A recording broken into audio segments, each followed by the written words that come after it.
I'm next going to take a look at the option income strategy, which in general has been a very good strategy over the last several years with the volatile markets, because with the option income strategy, when you sell an option, you receive cash in your brokerage account. And that cash is a cushion for the stock in case the stock goes down in price. So the cash income provides a lot of downside protection with your trades. So it's a great strategy right now for volatile markets. So a lot of investors are not familiar with this concept of selling option premium to generate cash income. But it can be very lucrative. It's very simple to initiate in retirement accounts. So basically, when you sell an option, cash that's equal to the option price or premium is credited to your brokerage account. And unlike a traditional stock dividend, you don't have to own the stock on the dividend date to receive the quarterly dividend, and you don't have to wait a year to receive your 3 or 4% dividend yield. You get the cash up front, and it can be substantial, anywhere from 10 to 20 to 30% cash payment when you sell an option. Now you get to keep this cash payment regardless of the price movement of the underlying stock. So once that cash is credited to your account, you keep that regardless of what happens in the market. So it's an ideal strategy for the volatile markets. I'm going to show you a trade example of I bought Morgan Stanley stock and I sold a call option, and the call option was 30% of the value of the stock. So I immediately bought Morgan Stanley stock at a 30% discount. So if the stock goes down 20%, I'm still ahead. If it goes up, of course, I'm ahead. If it stays flat, I'm ahead.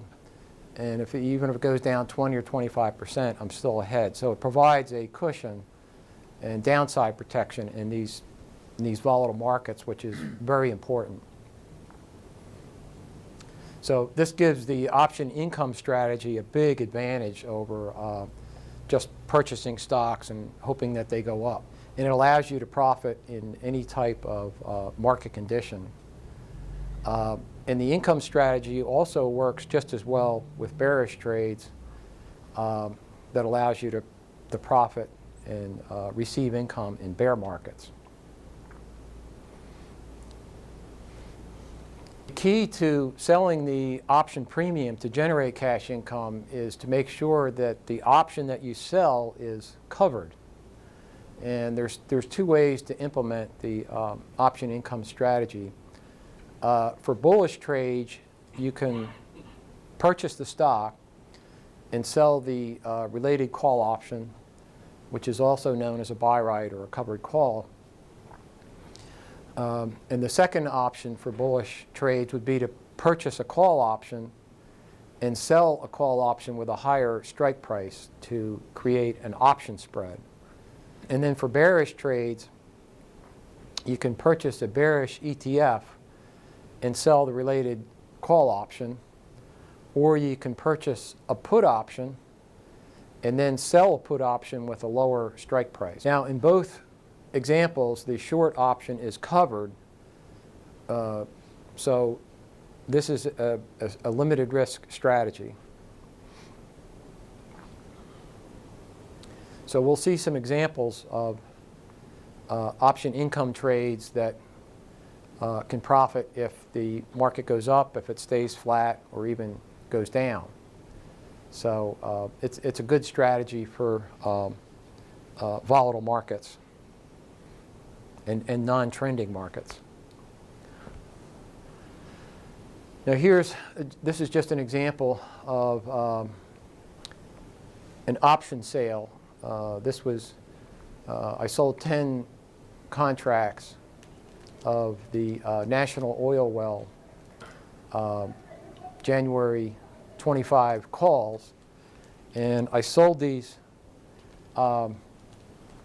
calls at 12.72, and I received $1,272 for each contract. Now, for 10 contracts, I received a total of $12,720. So that $12,720 was cash that was credited to my brokerage account for the sale of those 10 option contracts. Now, let's take a look at an example of the first type of income trade where you buy the stock and sell the call option. I bought the Morgan Stanley. I bought Morgan Stanley stock at $24.22, and I sold the 20 strike call at $7.27.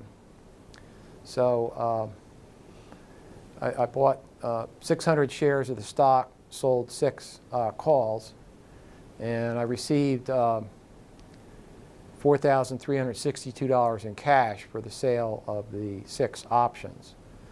So if you divide the $7.27 that I received for the call option by the cost of the stock, I received a dividend, cash dividend, that's the equivalent of 30% of the price of the stock. So I bought the stock at a 30% discount.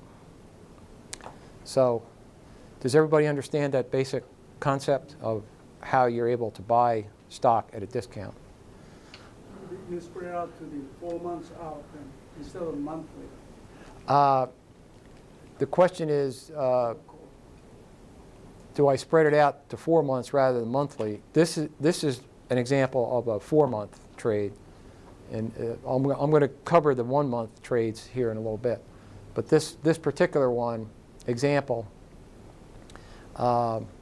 this is a 4-month trade. So I'm getting to buy the stock at a 30% discount, and it's a 4-month trade, which is it's a good position to be in, because if the stock goes down, I'm well protected. And with the volatile markets, any given day a stock can be down 10%, even 15%. So this is a way to buy a stock and ride out the volatility, and you're not forced out of your stock position because of your money management rule. Now, when the option expires in 4 months, I can sell another option and receive another cash payment. This is called a rollover. You're rolling over the option. And if I roll over the option another time, I would receive a total of 3 cash payments over the course of a year. And if I was to sell another option and roll that over twice, and if it was similar in price to the first option, this would have the potential of generating a 90% cash payment over the course of a year. So that would almost pay for the stock itself, and it reduces your risk. So the idea is to keep collecting these cash dividends and reducing your risk. You're able to hold on to your stock, and in this case, in this example, you could almost pay for the stock after a year.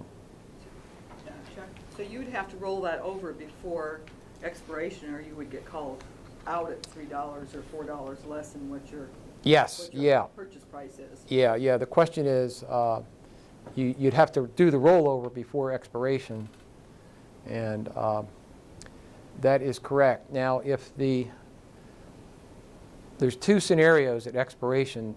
Either the stock is above the price of the call option, in which case you would have to roll it over, or the stock can be below. If the stock is lower than the call option, then the call option is going to expire worthless, so you don't have to roll it over. If the stock is above the price of the call option, then you'd have to roll it over. And usually what I do is, these were July options, so if I was going to roll those over to October, I would buy the July options to close and sell the October options to open. So with one trade, I can exit the July and enter the October.